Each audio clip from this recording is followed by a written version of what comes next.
নমস্কার, গল্পের শহর 11 চ্যানেলে আপনাদের সকলকে আরও একবার স্বাগত। আজকের গল্প তারাশঙ্কর বন্দ্যোপাধ্যায়ের লেখা আখড়াইয়ের দিঘি। তারাশঙ্কর বন্দ্যোপাধ্যায় মানেই এক অন্য স্বাদের গল্প, অন্য ধাঁচের গল্প। তথাকথিত বাংলার সে সামাজিক চিত্রপট থেকে আলাদা একটু লেখা। তার লেখার ধাঁচ যেরকম আলাদা, সেরকম গল্পের প্রেক্ষাপটও আলাদা। আজকের গল্প 3 কলিগের গল্প। তাদের দেখা একটি ঐতিহাসিক চাক্ষুষ গল্প। সেখানে আছে অ্যাডভেঞ্চার, সেখানে আছে সাসপেন্স, আর আছে কিছুটা ইতিহাস, ঐতিহাসিক ডাকাতের গল্প। শুনে দেখুন আজকের গল্প কেমন লাগে, আর কেমন লাগলো সেটা কিন্তু অবশ্যই জানাবেন। তাহলে শুরু হচ্ছে আজকের গল্প, তারাশঙ্কর বন্দ্যোপাধ্যায়ের লেখা আখড়াইয়ের দিঘি। কয়েক বছর পরপর অজম্মার উপর সে বছর নিদারুণ অনাবৃষ্টিতে দেশটা যেন জ্বলে গেল। বৈশাখের প্রারম্ভেই অন্যাভাবে দেশময় হাহাকার উঠল।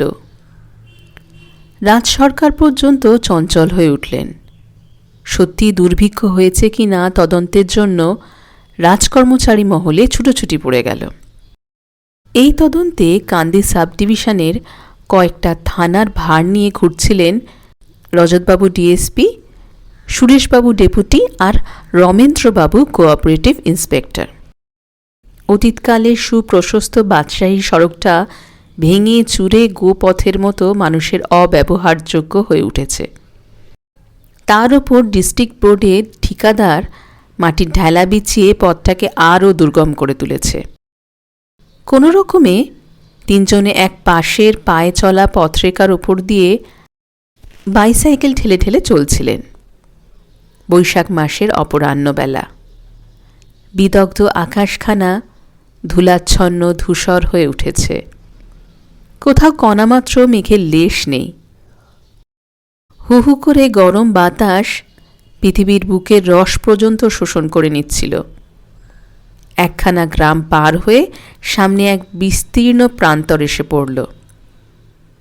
ও প্রান্তের গ্রামের চিহ্ন এ প্রান্ত থেকে দৃষ্টিতে ধরা দেয় না। দক্ষিণে বামে শস্যহীন মাঠ ধুধু করছে। গ্রামের চিহ্ন বহু দূরে দিগ্বলয়ে কালির ছাপের মতো বোধ হচ্ছিল। রজতবাবু চলছিলেন সবার আগে। তিনি ডেকে বললেন, নামছি আমি, আপনারা ঘাড়ের ওপর এসে পড়বেন না যেন। 3 জনই বাইসাইকেল থেকে নেমে পড়লেন। সঙ্গীরা কোনো প্রশ্ন করার আগেই তিনি বললেন, কই মশাই, সামনে গ্রামের চিহ্ন যে দেখা যায় না, এদিকে দিবাজে অবসান প্রায়। রমেন্দ্রবাবু কোমরে ঝোলানো বাইনোকুলারটা চোখের ওপর ধরে বললেন, দেখা যাচ্ছে গ্রাম, কিন্তু অনেক দূরে, অন্তত 5-6 মাইল তো হবেই। রজতবাবুর রিস্টওয়াচের দিকে দৃষ্টি নিক্ষেপ করে বললেন, 6:45, এখনও আধ ঘন্টা 3 কোয়ার্টার দিনের আলো পাওয়া যাবে। কিন্তু এইদিকে যে বুক মরুভূমি হয়ে উঠল মশাই, আমার ওয়াটার ব্যাগে তো 1 বিন্দু জল আর নেই। আপনাদের অবস্থা কি? রমেন্দ্রবাবু বললেন, আমারও তাই।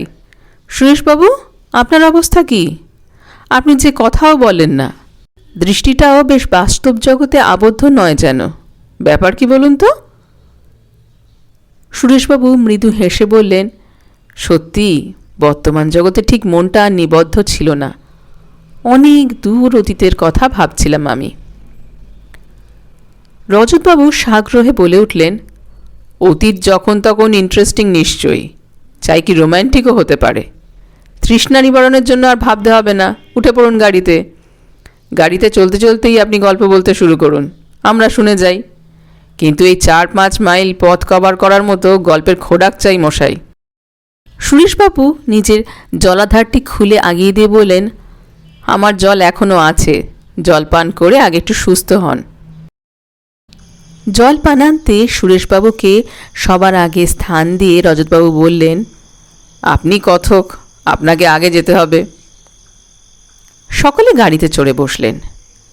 সুরেশবাবু বললেন, আপনাদের জলের চিন্তা কথা শুনেই কথাটা আমার মনে পড়ল। পেছন থেকে রমেন্দ্রবাবু হাঁকলেন, দাঁড়ান মশাই দাঁড়ান, বাহ আমাকে বাদ দিয়ে গল্প চলবে কীরকম? বেশ, এবার কী যেন বলছিলেন বলুন, একটু উচ্চ কণ্ঠে কিন্তু। সুরেশবাবু বললেন, যে রাস্তাটায় চলছি আমরা, এই রাস্তাটার নাম জানেন? এইটে অতীতের বিখ্যাত বাদশাহী সড়ক। এই রাস্তায় কোনো পথিক কোনো দিন জলের জন্য চিন্তা করেনি। ক্রোশ অন্তর দিঘি আর ডাক অন্তর মসজিদ এ পথের এ প্রান্ত থেকে অপর প্রান্ত পর্যন্ত নির্মিত হয়েছিল। দিঘিগুলো এখনও আছে। বাধা দিয়ে রজতবাবু প্রশ্ন করলেন, ডাক অন্তর মসজিদ ব্যাপারটা কি? ডাক অন্তর মসজিদের অর্থ হচ্ছে, এক মসজিদের আজানের শব্দ যত দূর পর্যন্ত যাবে তত দূর বাদ দিয়ে আরেকটি মসজিদ তৈরি হয়েছিল। এক মসজিদের আজান ধ্বনি অপর মসজিদ থেকে শোনা যেত। একদিন ভাবুন, দেশ দেশান্তরব্যাপী সুদীর্ঘ এই পথখানির এক প্রান্ত থেকে অপর প্রান্ত পর্যন্ত একসঙ্গে আজান ধ্বনি ধ্বনিত হয়ে উঠত। আর ওই দেখুন, পাশের ওই যে ইটের স্তূপ, ওটি একটি মসজিদ ছিল। আর প্রতি ক্রোশে একটি দিঘি আছে। তাই বলছিলাম, এই রাস্তায় কেউ কখনো জলের ভাবনা ভাবেনি। রমেন্দ্রবাবু বললেন, বাদশাহী সড়ক যখন, তখন কোনো বাদশাহের কীর্তি নিশ্চয়ই, কিন্তু কোন বাদশাহের কীর্তি মশাই? ঠিক বুঝতে পারা যায় না, ঐতিহাসিকরা বলতে পারেন। তবে এ বিষয়ে সুন্দর একটি কিংবদন্তি এদেশে প্রচলিত আছে। শোনা যায় নাকি কোনো বাদশাহ বা নবাব দিগ্বিজয়ে গিয়ে ফেরবার মুখে এক সিদ্ধ ফকিরের দর্শন পান। সেই ফকির তার অদৃষ্ট গণনা করে বলেন, রাজধানী পৌঁছিয়েই তুমি মারা যাবে। বাদশাহ ফকিরকে ধরলেন, এর প্রতিকার করে দিতে হবে। ফকির হেসে বললেন, প্রতিকার? মৃত্যুর গতিরোধ করা কি আমার ক্ষমতা? এদিকে বাদশাহ ছাড়েন না। তখন ফকির বললেন, তুমি এক কাজ করো, তুমি এখান থেকে এক রাজপথ তৈরি করতে করতে যাও তোমার রাজধানী পর্যন্ত। তার পাশে পাশে ক্রোশ অন্তর দিঘি আর ডাক অন্তর মসজিদ তৈরি করো। সুরেশবাবু এবার নীরব হলেন। রজতবাবু ব্যগ্রভাবে প্রশ্ন করে উঠলেন, তারপর মশাই, তারপর? হেসে সুরেশবাবু বললেন, তারপর বুঝুন না কি হলো। আজকাল গল্প সাজেস্টিভ হওয়া ভালো। বাদশাহ রাজধানী পৌঁছেই মারা গেলেন, কিন্তু কতদিন তিনি বাঁচলেন অনুমান করুন। এই পথ, এইসব দিঘি, এতগুলি মসজিদ তৈরি করতে করতে যতদিন লাগে ততদিন তিনি বেঁচেছিলেন। রজতবাবু বললেন, হামবাগ, বাদশাহ একটি ইডিয়েট ছিলেন বলতে হবে। তিনি তো পথটা শেষ না করতেই পারতেন, আজও পর্যন্ত বেঁচে থাকতে পারতেন। রমেন্দ্রবাবু গাড়ি থেকে নামবার উদ্যোগ করে বললেন, দাঁড়ান মশাই, এই পথের ধুলো আমি খানিকটা নিয়ে যাব, আর মসজিদের একখানা ইঁট। সুরেশবাবু বললেন, আরেকটা কথা শুনে তারপর। পথ তো ফুরিয়ে যায়নি আপনার। রজতবাবু তাগাদে দিলেন, সেটা আবার কি? এদেশে একটা প্রবচন আছে, সেটার সঙ্গে আপনার পরিচয় থাকা সম্ভব। পুলিশ রিপোর্টে সেটা আছে। রমেন্দ্রবাবু এবার অসহিষ্ণু হয়ে বললেন, চলে যাক মশাই পুলিশ রিপোর্ট, কথাটা তো বলুন আপনি। তারা দেবেন না মশাই, গল্পের রস নষ্ট হবে। কথাটা হচ্ছে আখরাইয়ের দিঘির মাটি, বাহাদুরপুরের লাঠি আর কুলির ঘাঁটি, এই তিনের যোগাযোগে এখানে শত শত নরহত্যা হয়ে গেছে। রাত্রে এই পথে পথিক চলত না ভয়। বাহাদুরপুরে বিখ্যাত লাঠিয়ালের বাস। কুলির ঘাঁটিতে তারা রাত্রে এই পথের ওপর নরহত্যা করত, আর সেই সব মৃতদেহ গোপনে সমাহিত করত আখড়াইয়ে দিঘির গর্ভে। রজতবাবু বলে উঠলেন, ওহ তাই নাকি, এই সেই জায়গা? সুরেশবাবু উত্তর দিলেন, তার কাছাকাছি এসেছি আমরা। রজতবাবু বললেন, এখনো পুজোর আগে এখানে চৌকিদার রাখবার ব্যবস্থা আছে। আর তা দরকার নেই বোধ হয়, এখন এরা শাসন মেনে নিয়েছে। রমেন্দ্রবাবুর গাড়িখানা এই সময় একটা গর্তে পড়ে লাফিয়ে উঠে আবার পড়ে গেল। রমেন্দ্রবাবু লাফ দিয়ে কোনো রকমে আত্মরক্ষা করলেন। সকলেই গাড়ি থেকে নেমে এগিয়ে আসলেন। গাড়িখানা তুলে রমেন্দ্রবাবু বললেন, যন্ত্র বিকল, এখন ইনি আমাদের ঘাড়ে চেপে যাওয়ার মতলব করেছেন। একখানা চাকা ধাক্কায় বেঁকে টাল খেয়ে গেছে, আমাদের হাতের মেরামতির বাইরে। এদিকে সন্ধ্যার অন্ধকার ঘনিয়ে উঠছিল। রজতবাবু অস্পষ্ট সামনের দিকে চেয়ে বললেন, এ যে মহা বিপদ হলো সুরেশবাবু, কী আর করা যায়? হেসে সুরেশবাবু বললেন, পথপার্শ্বে বিশ্রাম, মালপত্র নিয়ে পেছনের গোজান না এলে উপায় বিশেষ দেখছি না। নিজেকে বিপদের কারণ ভেবে রমেন্দ্রবাবু একটু অপ্রস্তুত হয়ে পড়েছিলেন। তিনি তখনও গাড়িখানা নিয়ে মেরামতের চেষ্টা করছিলেন। রজতবাবু বললেন, ঘাড়ে তুলুন মশাই বাহনকে, তবু একটা বিশ্রামের উপযুক্ত স্থান দেখে দেওয়া যাক। বাইসাইকেলে ঝোলানো ব্যাগ থেকে টর্চটা বার করে সুরেশবাবু সেটার চাবি টিপলেন। তীব্র আলোক রেখায় সামনের প্রান্তর আলোকিত হয়ে উঠল। অদূরে একটা মাটির উঁচু স্তূপ দেখে সুরেশবাবু বললেন, এই যে সামনেই বোধহয় আকরাইয়ের দিঘি, চলুন ওটারই বাধাঘাটে বসা যাবে।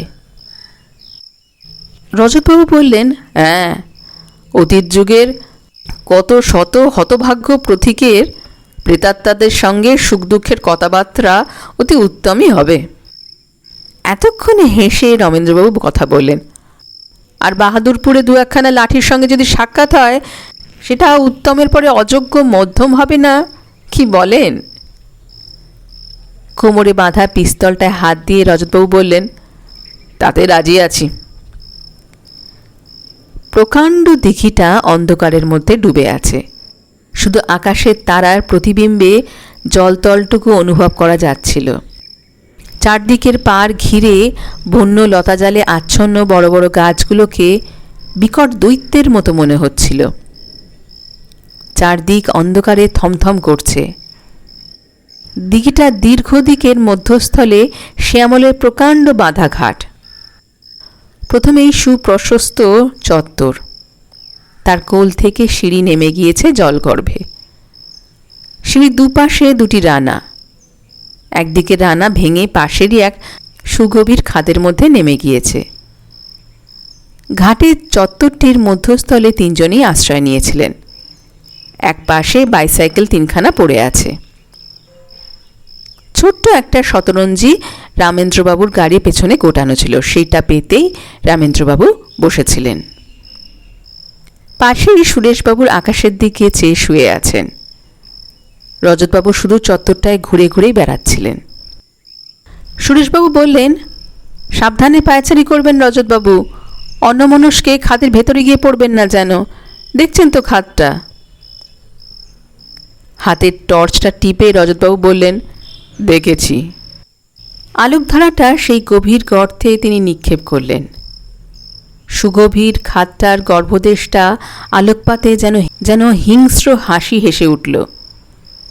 রজতবাবু বললেন, এর মধ্যে পড়লে আর নিস্তার নেই, ভাঙা রানাটার ইটের ওপর পড়লে হাড় চুরচুর হয়ে যাবে। তিনি একদিকে সরে এসে নিরাপদ দূরত্ব বজায় রাখলেন। আলো নেভাবার পর অন্ধকারটা যেন আরও নিবিড়তর হয়ে উঠল। ওদিকে পশ্চিম দিকপ্রান্তের মাঝে মাঝে বিদ্যুৎ চমকে উঠছিল। সুরেশবাবু নীরবতা ভঙ্গ করে বললেন, কে কি ভাবছেন বলুন তো? রমেন্দ্রবাবু বাধা দিয়ে বললেন, ওদিকে কি যেন একটা ঘুরে বেড়াচ্ছে বলে মনে হচ্ছে। কি বলুন তো? সঙ্গে সঙ্গে দুটো টর্চের শিখা দিঘির বুকে জ্বলে উঠল। রজতবাবু বললেন, কই? রমেন্দ্রবাবু বললেন, ওপারে, ঠিক জলের ধারে, লম্বা মতো, মানুষের মতো কি একটা ঘুরে বেড়াচ্ছিল বলে মনে হলো।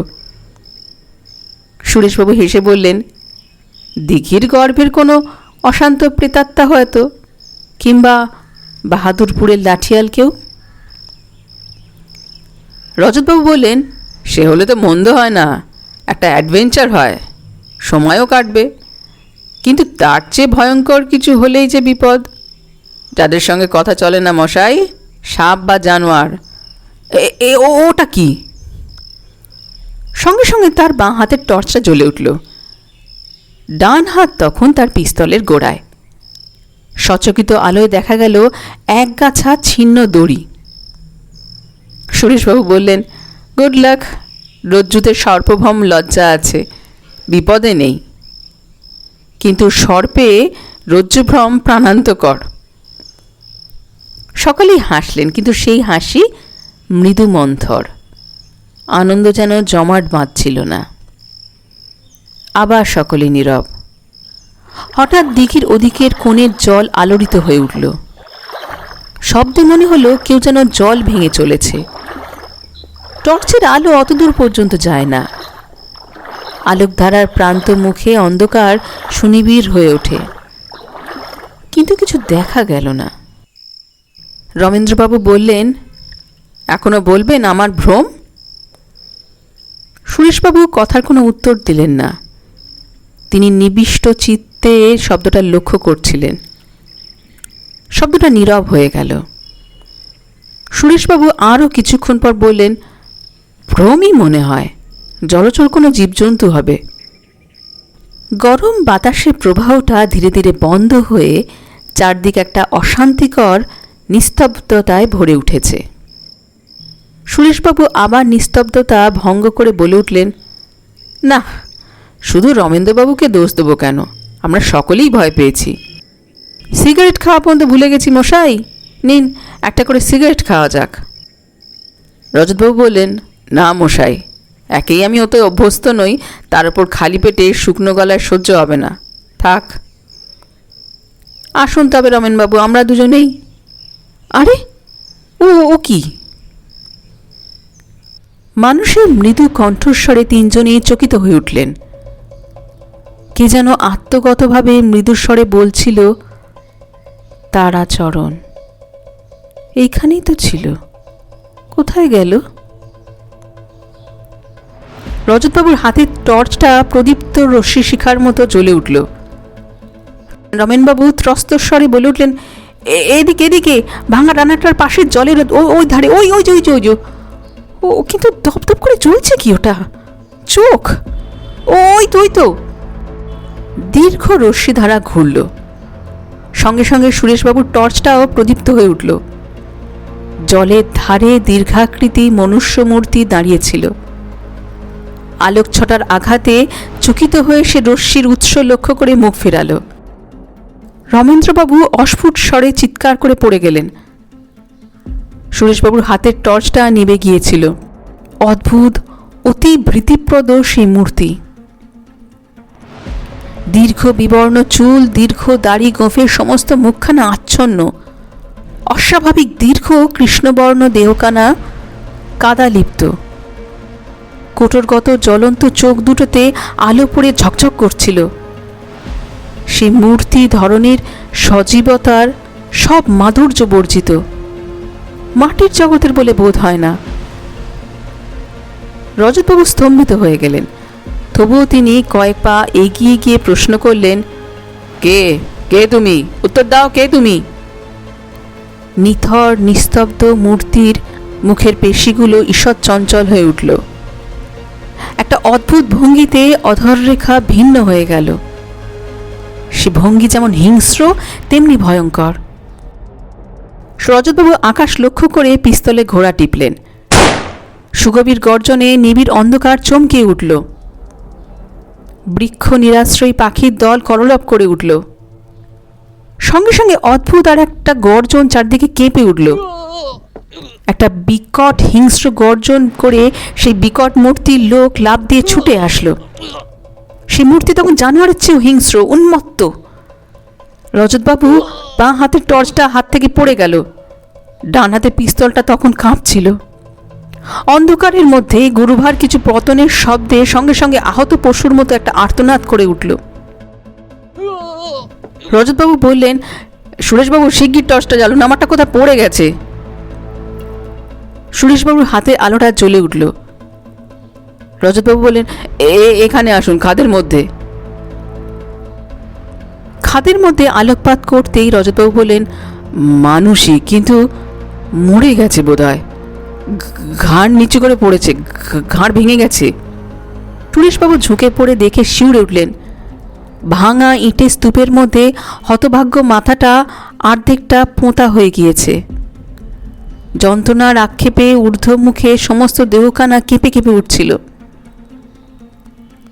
উপর থেকে রমেন্দ্রবাবু সভয়ে কাকে প্রশ্ন করলেন, কে ও? কিসের শব্দ? কিছুক্ষণ মনোযোগ সহকারে শুনে সুরেশবাবু বললেন, গাড়ির শব্দ। গন্তব্য থানায় পৌঁছাতে বেজে গেল 12টা। তিনটি বন্ধুতেই নীরব, একটা বিষণ্ণ আচ্ছন্নতার মধ্যে যেন চলাফেরা করছিলেন। শবদেহটা গাড়িতে বোঝাই হয়ে এসেছে। সেটা নামানো হলে রজতবাবু সাব ইন্সপেক্টরকে বললেন, লোকটাকে এখানে কেউ চিনতে পারেন কিনা দেখুন তো। মুখের আবরণ মুক্ত করে দারোগা চমকে উঠলেন। রজতবাবু প্রশ্ন করলেন, চেনেন আপনি? না, কিন্তু এ কি মানুষ? জমাদার পাশে দাঁড়িয়েছিল, সে বলল, আমি চিনি স্যার, এ একজন দ্বীপান্তরের আসামি। আজ দিন 10 হলো খালাস হয়ে বাড়ি এসেছে। সেদিন এসেছিল থানায় হাজিরা দিতে।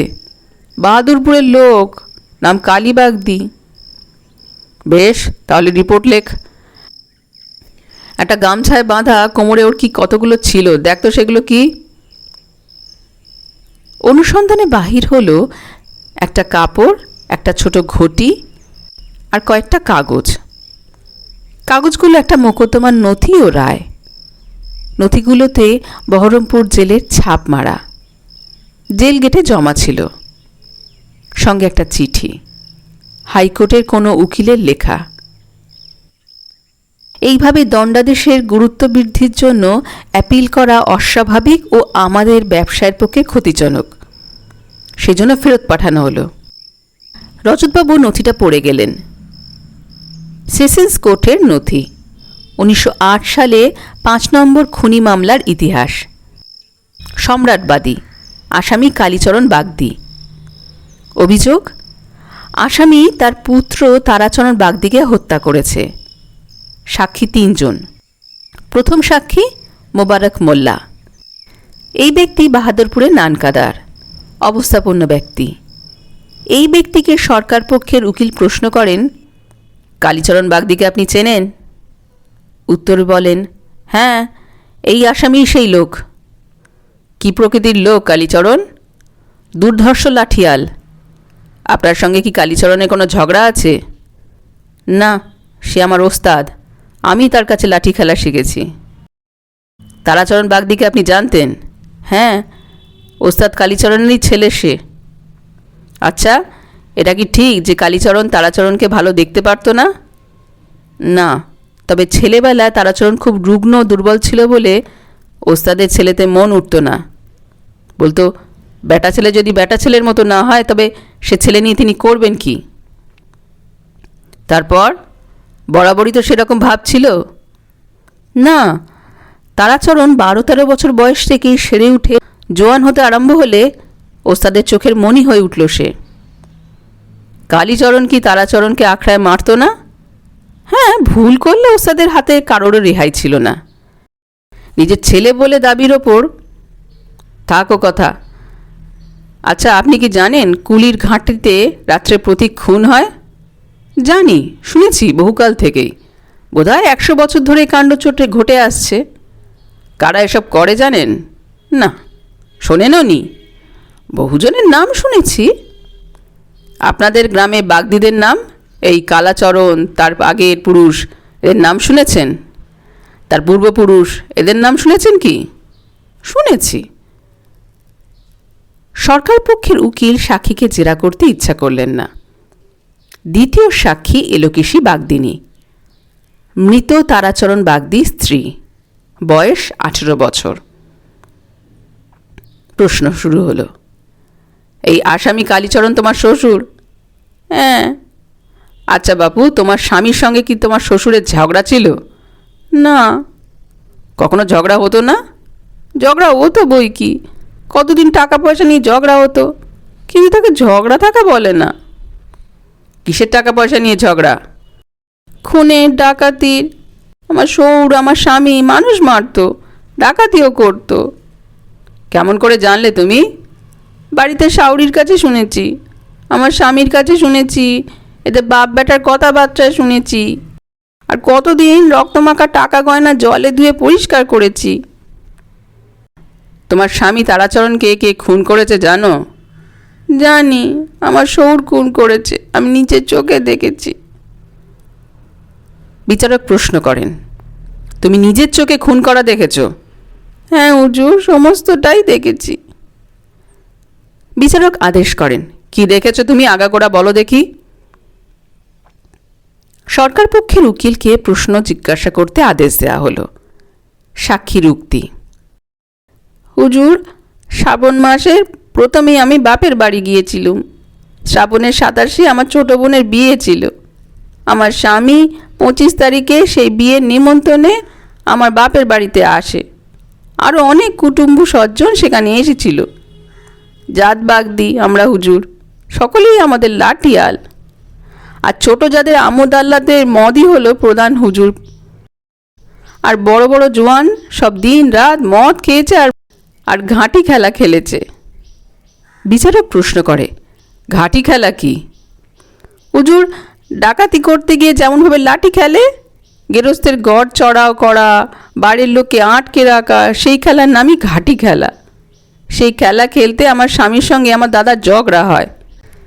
তিনবার আমার স্বামী দাদার ঘাঁটি ভেঙে দিয়ে বলেছিল, এ ছেলে খেলা ভালো লাগে না বাপু, যদি মরদ তোদের কেউ থাকে তবে নিয়ে আয়। সেই নিয়েই ঝগড়া। মনের রাগে দাদা রাত্রে কাবার সময় আমার স্বামীর কুলের খোঁটা তুলে অপমান করে। আমার ননদ নিজ জাতের সাথে বেরিয়ে গিয়েছিল, সেই নিয়েই কুলের খোঁটা। আমার স্বামী তখনই উঠে পড়ে, সেখান থেকে চলে আসে। আমার সঙ্গে দেখা পর্যন্ত করেনি হুজুর। তাহলে তাকে আমি সেই অন্ধকার বাদল রাতে বেরোতে দিতুম না। আমি যখন খবর পেলাম তখন সে বেরিয়ে চলে গেছে। আমিও আর থাকতে পারলুম না, থাকতে ইচ্ছেও হলো না। যে মরদ স্বামীর জন্য আমার সমবয়সীরা আমায় হিংসে করত, তার অপমান আমার সহ্যই হলো না। আর সে যে আমি খুব ভালোবাসত। সাক্ষী এখানে কেঁদে ফেলল। কিছুক্ষণ পর আত্মসংবরণ করে আবার বলল, অন্ধকার বাদল রাত্রি সেদিন, কোলের মানুষও নজর হয় না, এমনি অন্ধকার। পিছল পথে বারবার পা পিছলে পড়ে যাচ্ছিলুম। গ্রামের বাইরে এসে ডাকলাম আমি, ওগো। ঝিপঝিপ করে বৃষ্টির শব্দ আর বাতাসে গোগানি, সে শব্দ বোধহয় সে শুনতে পায়নি। শুনলে সে দাঁড়াতো, নিশ্চয়ই দাঁড়াতো হুজুর। তবে আমি তার গলা শুনতে পাচ্ছিলাম। বাতাসটা সামনে থেকে বইছিল, সে গান করতে করতে যাচ্ছিল। বাতাসে সে গান পিছু থেকে ভেসে আসছিল। আমি প্রাণপণে যাওয়ার চেষ্টা করলুম, কিন্তু পিছল পথে তাড়াতাড়ি চলবার উপায় ছিল না।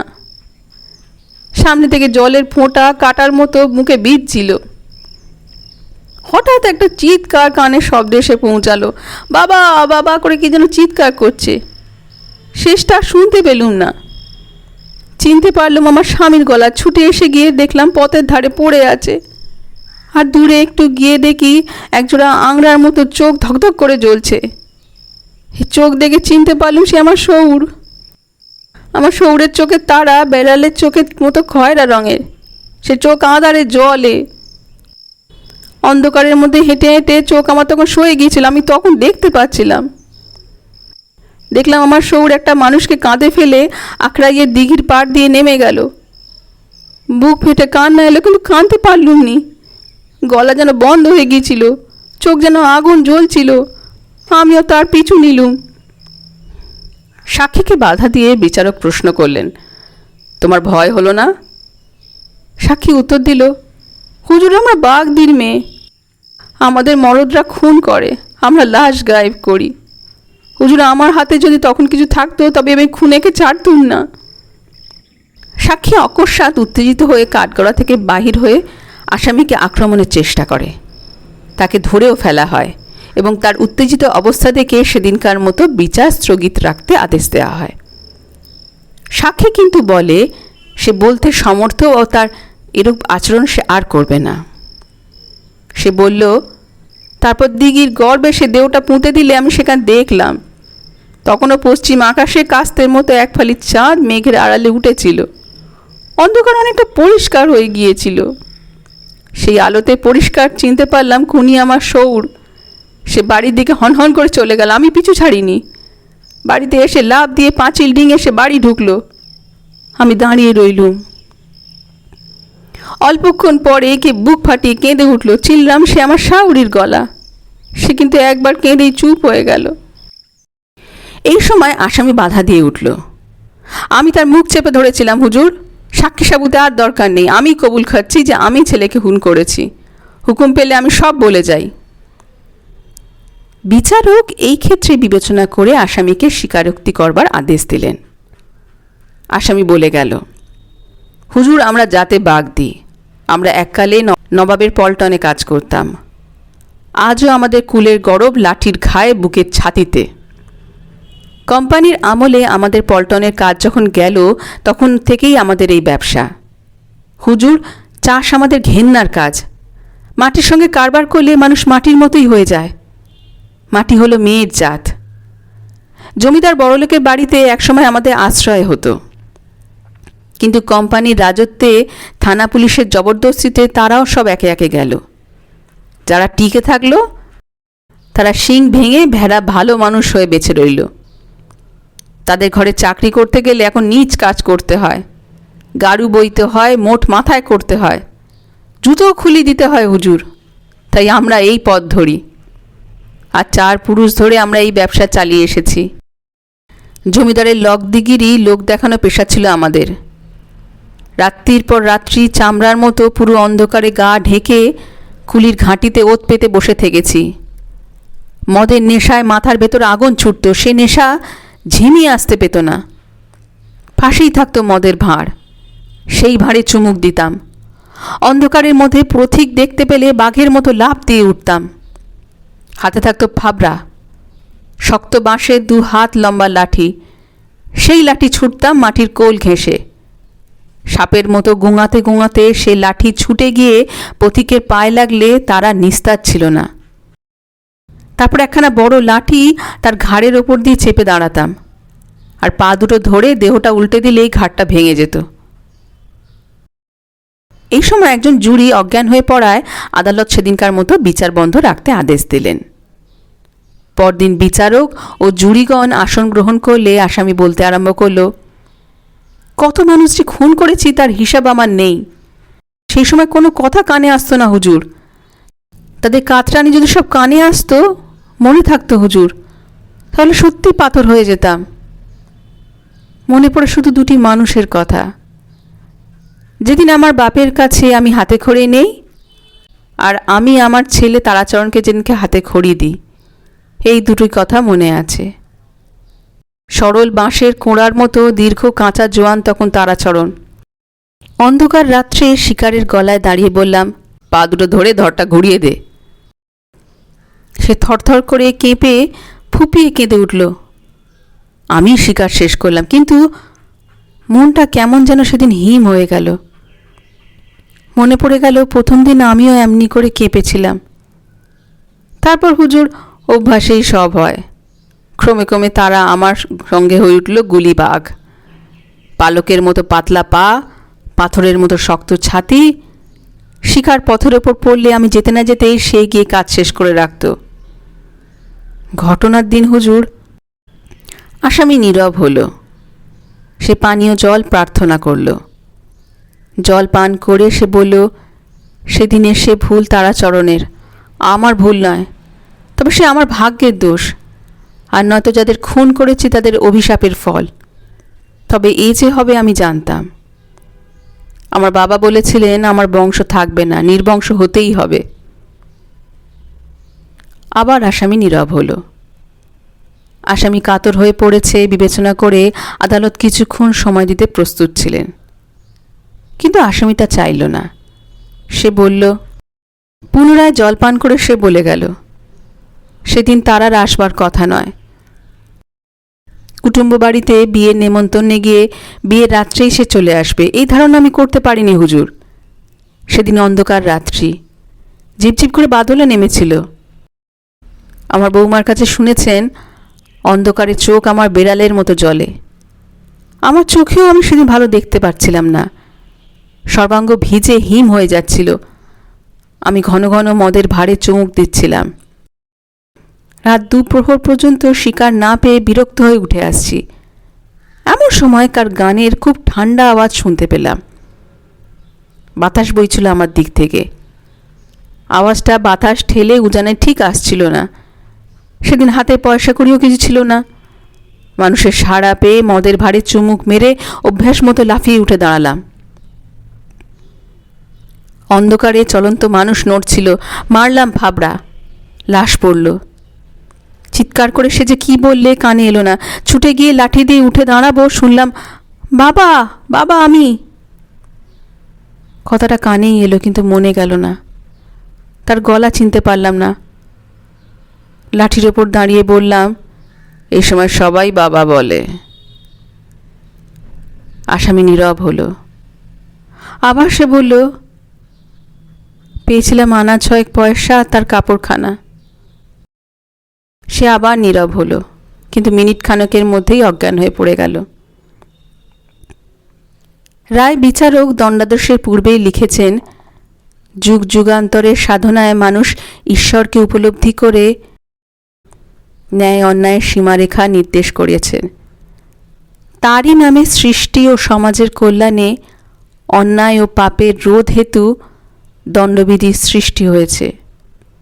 ঈশ্বরের প্রতিভূস্বরূপ বিচারক সেই বিধি অনুসারে অন্যায়ের শাস্তি বিধান করে থাকেন।